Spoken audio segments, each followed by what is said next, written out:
For antiwar.com, I'm Scott Horton. This is Anti-War Radio.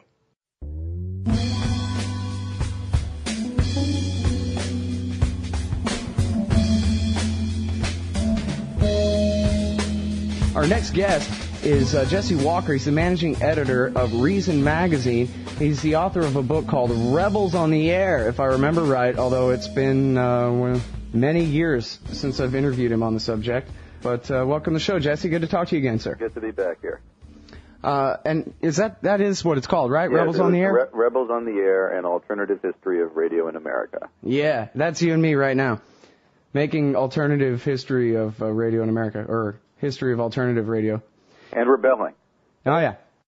Okay, so the article is called Against All Flags, Questions and Answers about Pirates and Somalia. And I really like this article. You basically just decided to interview yourself, because who better, right? Yeah, just sort of a mock FAQ about the subject.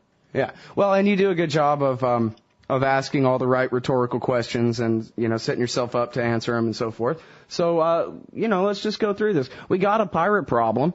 The world, or whoever wants to sail their shipping boats anywhere near the Gulf of Aden there, has got a problem with Somali pirates.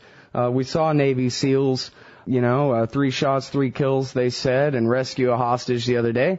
And so I guess a lot of people are saying, and not just at the Weekly Standard, that we need to just send the Navy and I guess maybe the Marine Corps out there to finish these pirates off and solve our problem. You disagree? What problem can't be solved with American military force, Jesse? Come on. There's a big difference between saving a hostage, one person being captured by 4 people, which they did a very good job of saving, and stopping the whole practice of hostage taking. I mean, they quickly started. It obviously hasn't stopped the seizure that one instant. Because the Somali coastline is approximately 2,000 miles long, and the pirates strike very quickly, generally a window of about 15 minutes, give or take, in small boats. They're very smart. They pay attention to what the patrollers are doing, and they adjust their activities accordingly. And we don't have the resources to cover all that water all the time. And anyone who discusses this will tell you that. I mean, they generally say, well, yeah, we then need to go on and fight them on the land instead.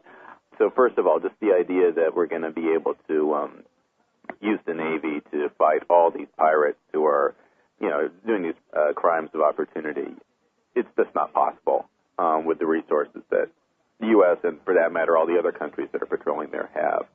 And as far as going to the mainland goes, I mean, the pirates' infrastructure is, it's there, but it's sort of. I saw one person comparing it to, breaking up one of the cartels in Colombia. You can put all these resources into breaking up this one criminal organization, you'll disrupt things a bit, but ultimately that just means more people are going to fill that as long as there's the profit to be had and the opportunity to be had. I mean, it's a decentralized threat that demands a decentralized defense, and the sort of, the idea that you can fight a war against it is just, people say that metaphorically, and then they start taking it seriously, and they just start using the wrong tools.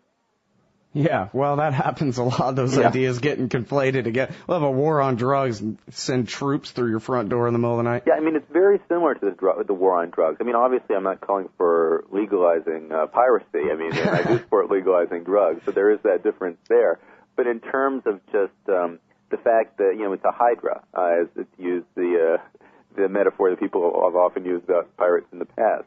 You can break up one cartel or one drug cartel or drug gang, and you can, bray about the largest, bust in history or, whatever hyperbole they use at the time. But, the drugs keep marching on. And there are reasons why piracy is attractive to a lot of people in Somalia right now. And the sort of crackdown people are urging, it's not as though it's that hard for pirates to pull up stakes and move their operations to someplace else on the coast. It's happened before. I mean, it's happened just in the last couple of years. So it's a lot more complicated than the solutions being put forward by some other people would suggest. And I should add, just one thing, it would be much more costly than the actual cost of paying the ransom.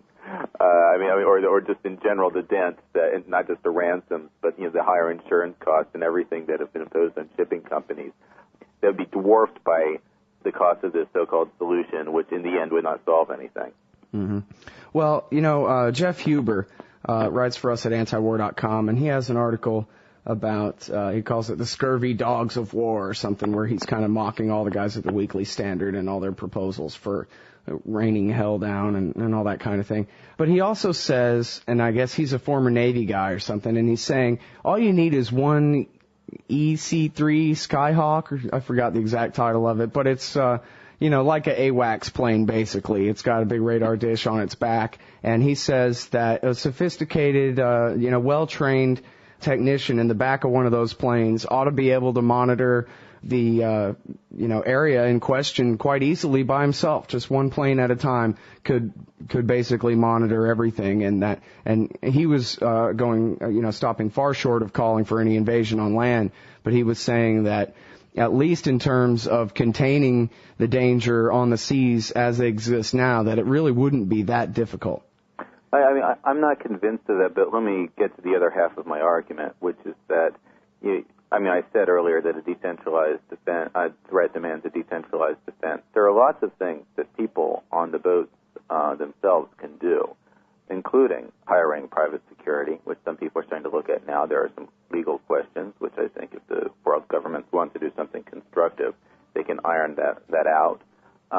If a security company wants to offer that service and people want to find out if it works as well as promised, then, more power to them. I'm all for that kind of experimentation.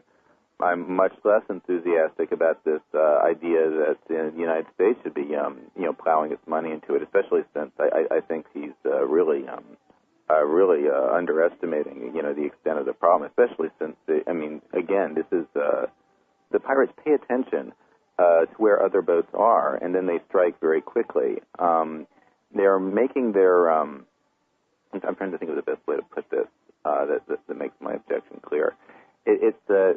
People know generally the parts of the water where there have been pirate attacks recently. They know generally where the infrastructure currently is on the land. There are people with, just like the Medellin cartel, have very strong, big houses and so on. That doesn't mean that they're able to be everywhere at the same time. And one guy, sitting there and sending out signals, even, giving this sort of rosy scenario of what could be done, is not going to be able to get the boats that need to get, once they're on the boat, then they have, they capture it and they have their hostages, unless the boat is equipped to fight back, which is another solution people talk about, which I think makes some more sense. So, he has to get the signal out to the naval ship in the area, which the pirates have been paying attention to where, or any armed ship in the area, but they've been paying attention to where those are before they strike, and then get them over there in this very narrow window of time. And again, on this very large chunk of water. And they're moving out further and further from the coastline, I should add as well. They're going deep into the Indian Ocean now. So, from their base of operations in Somalia. So, I think that this sort of easy tech fix would not work as well as promised. Mm-hmm.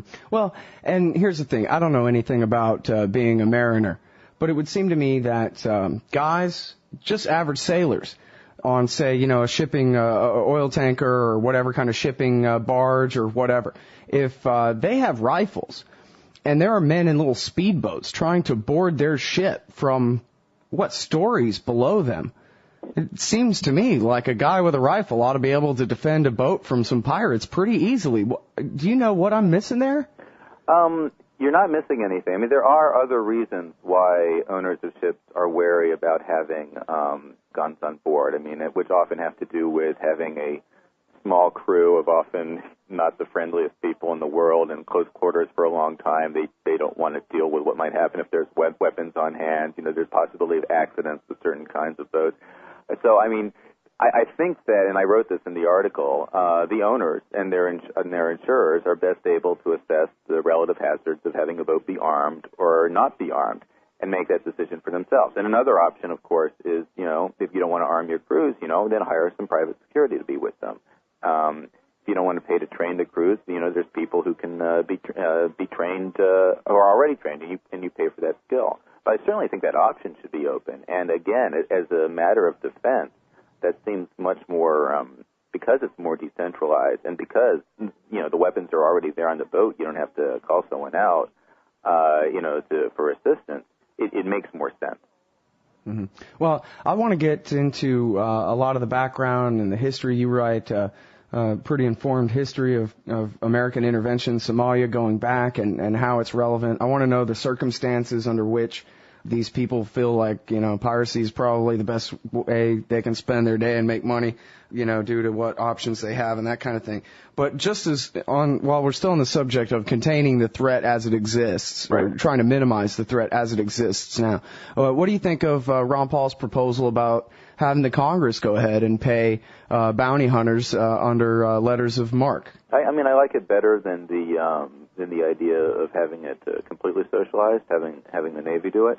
I still think that ultimately I would rather have the ship owners, making the contracts and having these, for private security themselves, for the the usual free market reasons, which we could get into. But yeah, I think that the letters of marque and the other thing about what I actually like about Ron Paul's proposal, not so much the content. What I like best is not the content itself, as the fact that it's getting people talking about letters of marque and reprisal. Right. Some people were bringing that up right after 9/11, and people were just kind of like, what? Marque? What's that word? There's a Q in it. I don't know what you're talking about. Right. And now, I think there's the more we have this awareness that there are other tools at Americans' disposal than just the blunt force of U.S. military, the better. Yeah. But well, again, I don't think it necessarily should be Congress that should be paying for it. When there are, one of the great advantages of having, the disadvantage from the point of view of someone trying to end the piracy is of having the ship owners, pay for it themselves. Because a lot of them will prefer to just not pay for it. They'll say, it's a big cost for a relatively small risk. We'll just pay the insurance, although the insurance has been going up, and so that's a market signal telling them they might want to change their behavior. By one report, it's gone up more than tenfold. But the flip side is that when they're all doing, there's more room for experimentation. And trying out different approaches. Obviously, you have that as well with paying bounty hunters, in that different ones can take different approaches versus just having the Navy and other countries working out what they're going to do. But when the people paying the bills are the one whose loot is at stake, that changes the dynamic in an important way. Yeah, absolutely. And see, I think you kind of hit on there the way the market really functions to everyone's benefit, in a way that I think people oftentimes don't understand. That well, like when you talk about the price of insurance going up, well, if you're the guy who runs the boat or the shipping company or whatever, that changes your balance sheet and the way that you measure the, say, for example, the negative costs of having guns on board or hired security on board, or just versus not. Or just taking another route. A lot of people have been, for obvious reasons, they don't want to go all the way around Africa. It adds 20 days to the journey, and they say, well, what if our competitor then, it just goes by Somalia and takes the risk and can undercut us?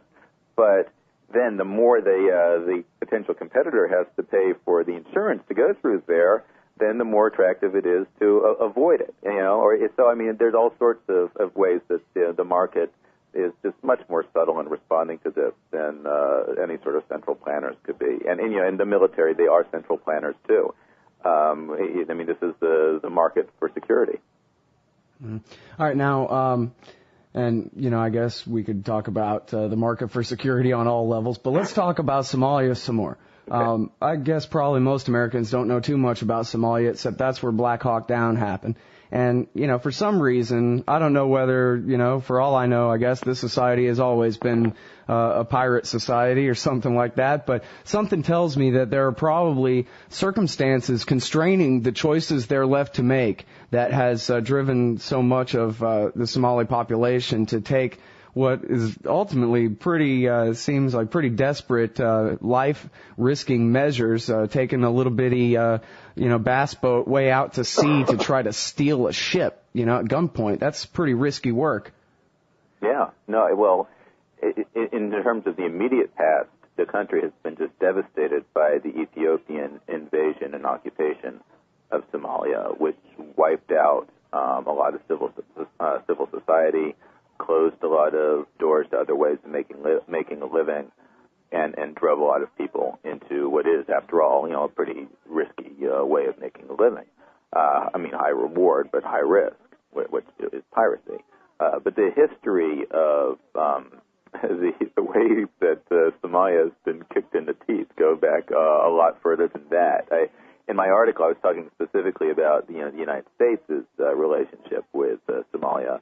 So I started the story in the mid-'70s. But before then, they had a nasty dictatorship before the U.S. started aiding it, and before that, there's a history of colonialism from both the English and the Italians, which also had some bad effects. But as far as the United States goes, in the mid-'70s, for reasons related to the Cold War, we started supporting the Marxist dictator of Somalia.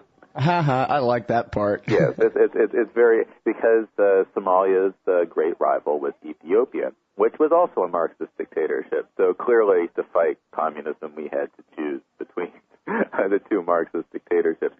And it's sort of like whose side do you take when North Vietnam invades Cambodia? Yeah, it's there was some back and forth, in terms of the U.S. policy in the late '70s.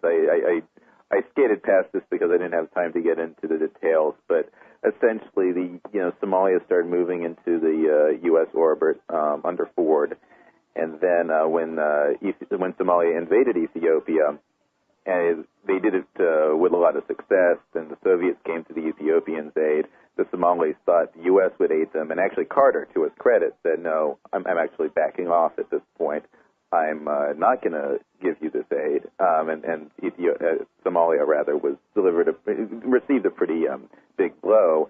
But then a couple of years later, they started, Americans started thinking that, actually, Somalia wants to be in our orbit, and we've had these steps towards each other, and they have these former Soviet bases there. Wouldn't they be useful?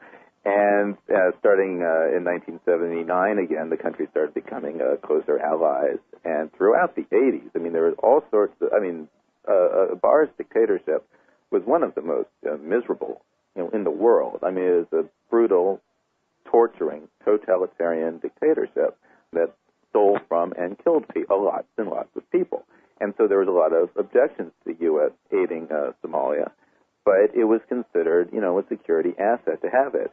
And another one of the ironies I didn't have room to get to into this piece is that when the first Gulf War came along, and I was opposed to the first Gulf War, but, let's just take it from the point of view of U.S. policymakers as, all right, we got to get our troops in there.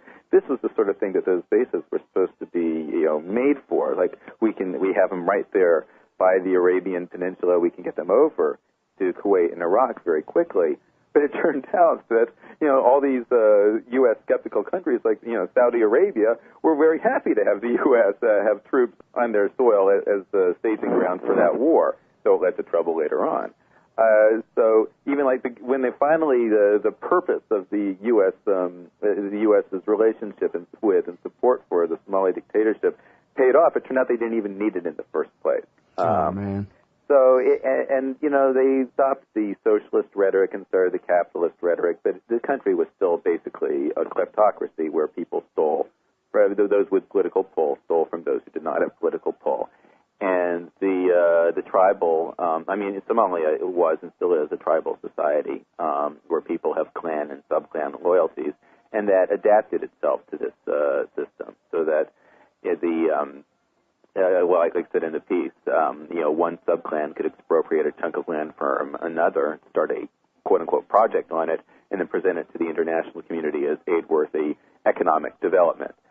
And what happened in 1991 when Americans started noticing Somalia because Barr was overthrown and, there's all this fighting in the streets, that's just those interclan battles spilling out into the open. Before they had been somewhat subsumed within the system, although there still were cases of people showing up, with their armed guards, to take the land from the other sub-clan. So that's when the U.S. UN intervention that everyone knows and loves so much happened. was in reaction to that, to chaos in the streets, and in the actual original justification was that supposedly 80% of the food aid shipments were being stolen. In fact, that number turned out to be grossly inflated, and it only applied to the public food aid shipments. The private or quasi-private NGOs get a lot of aid. Had like less than 20%. I don't have the number in front of me, but I think it was between 10 and 20% stolen. And the Somali relief efforts themselves were feeding, like the Somali Red Crescent Society, was feeding more people than all the international efforts put together. The media presented Somalis as helpless children that needed the Great White Father to come in and fix things. In fact, there are farmers there who found that the food aid was undercutting their ability to sell their crops, which is one way it wound up hurting people more than it helped, especially since by the time the food aid started rolling in, the lack of food was no longer the problem. The big public health problem was, the diseases, which were then being spread further when the interventionists started putting people into refugee camps, and folks who had habits that were had developed as nomads in small groups going over very empty landscapes suddenly find themselves settled in very large groups packed into small quarters. Well, suddenly you're going to have public health problems because, you need a different set of habits. So the intervention was a human rights disaster on all sorts of levels. And things didn't start turning around really at all until they withdrew. The period of Somalia having no central government and no, formal outside intervention was one in which there were still lots of problems. And anyone who tries to present it as an idyllic libertarian utopia is let's just say, going beyond the facts. Exaggerating a bit. But but there was still, that was a time when you had economic growth, a time when you had lower rates of extreme poverty in Somalia than its immediate neighbors.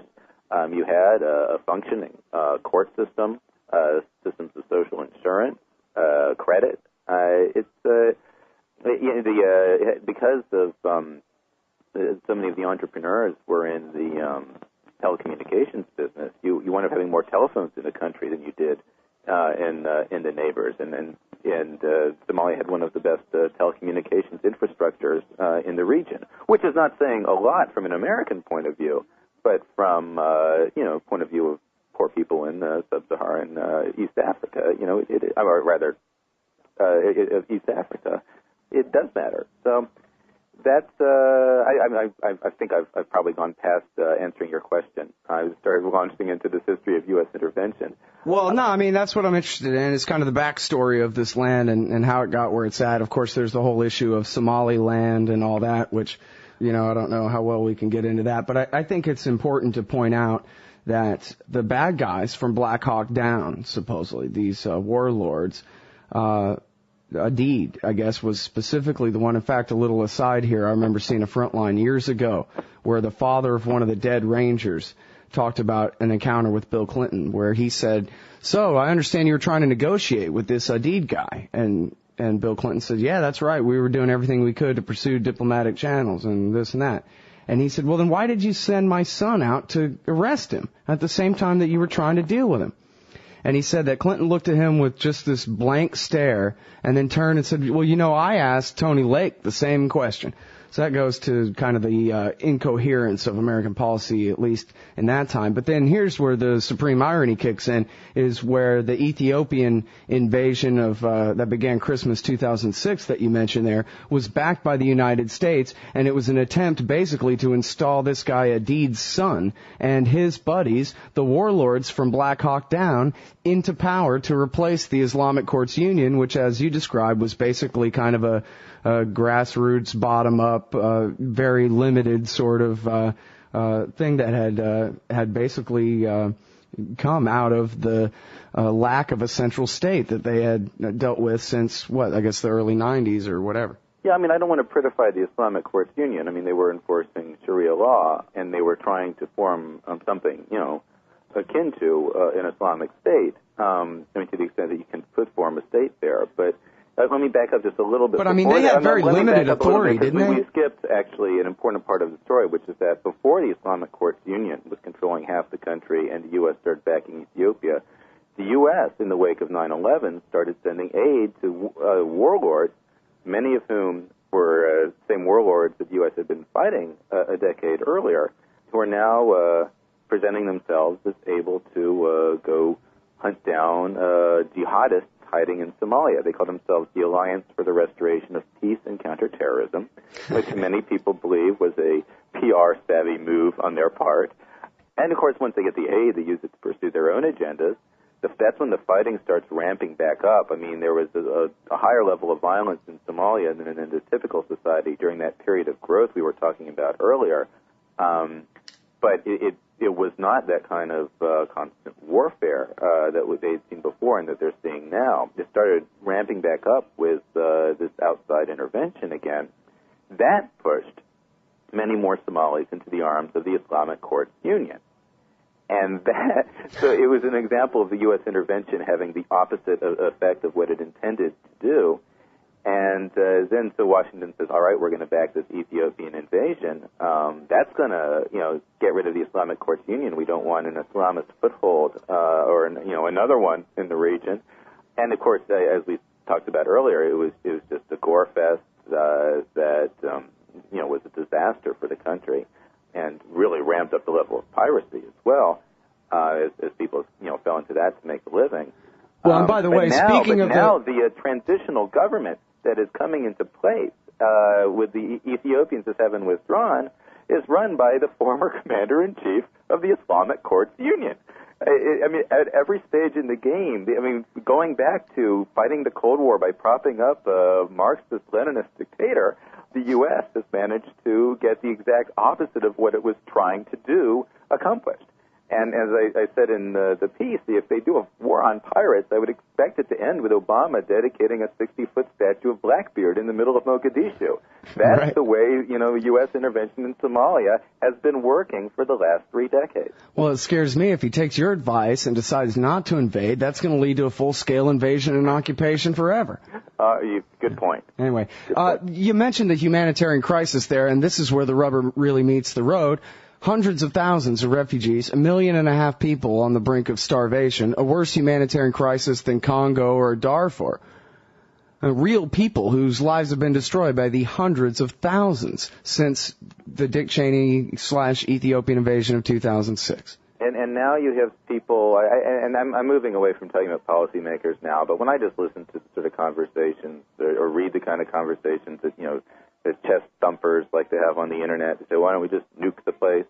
There are people there who are living as though not as though they've been nuked, but, they have taken a lot of blows there. And aside from just, the horrible, level of, feeling for your fellow man and woman, that you hear in statements like that, in a way they tried that, blowing the place up. And look where it's got us. It's what's brought you this problem of piracy in the first place. Yep. All right, everybody, that's Jesse Walker. He's managing editor of Reason magazine. It's, of course, reason.com on the web. And the article is called Against All Flags, Questions and Answers about Pirates and Somalia. Thank you very much for your time on the show today. I'm glad to be here.